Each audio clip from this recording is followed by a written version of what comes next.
مشرکین مکہ نے چاند کے 2 ٹکڑے ہوتے ہوئے اپنی آنکھوں سے دیکھے تو کہا کہ نعوذ باللہ محمد صلی اللہ علیہ وسلم نے چاند پر جادو کر دیا ہے۔ پتھروں کو کلمہ پڑھتے ہوئے دیکھا تو مشرکین مکہ بول اٹھے کہ محمد صلی اللہ علیہ وسلم نے پتھروں پر جادو کر دیا ہے۔ غزوہ بدر میں اللہ تعالیٰ نے اپنے نبی اور صحابہ کی مدد کے لیے فرشتے اتارے۔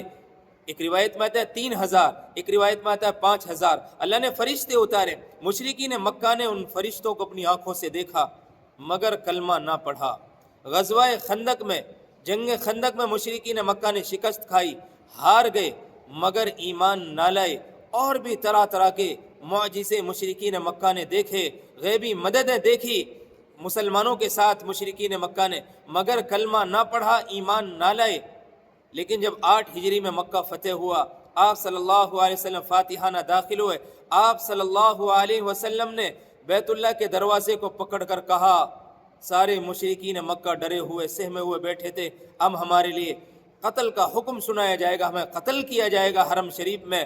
آپ صلی اللہ علیہ وسلم نے فرمایا لا تثریب علیکم اليوم، کہ آج میں تم سے وہی کہوں گا جو یوسف علیہ السلام نے اپنے بھائیوں سے کہا تھا کہ جب تم نے گناہ ہی نہیں کیا تو میں تمہیں سزا کس بات کی دوں، جاؤ میں نے تم سب کو معاف کیا۔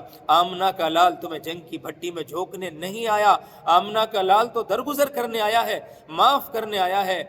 بھائیو، جیسے ہی یہ جملہ مشرکین مکہ نے سنا تو سارے مشرکین مکہ ڈھیر ہو گئے، سارے کے سارے اسلام میں داخل ہو گئے اور یہ کہنے لگے کہ ہم ایمان لائے اس بات پر کہ تو اللہ کا سچا رسول ہے، اور اس بات پر ایمان لائے کہ اللہ کے سوا کوئی معبود نہیں، رسول کے علاوہ ایسے اخلاق کوئی نہیں دکھا سکتا۔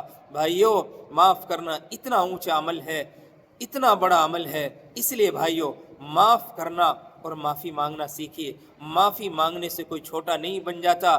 اللہ کو متکبر سے، تکبر کرنے والے سے نفرت ہے، چاہے وہ نمازی ہو چاہے تہجد گزار ہو۔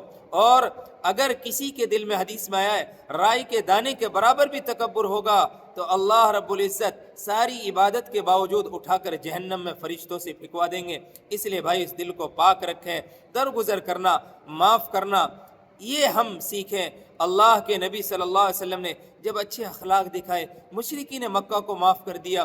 ان میں وہ مشرکین مکہ بھی تھے جنہوں نے آپ صلی اللہ علیہ وسلم کے جسم اطہر پر اونٹ کی اوجھڑی ڈالی، گلے میں رسی ڈال کر اس کو کھینچا تاکہ اس کا گلا گھٹ جائے اور سانس بند ہو جائے اور اس کی موت واقع ہو جائے۔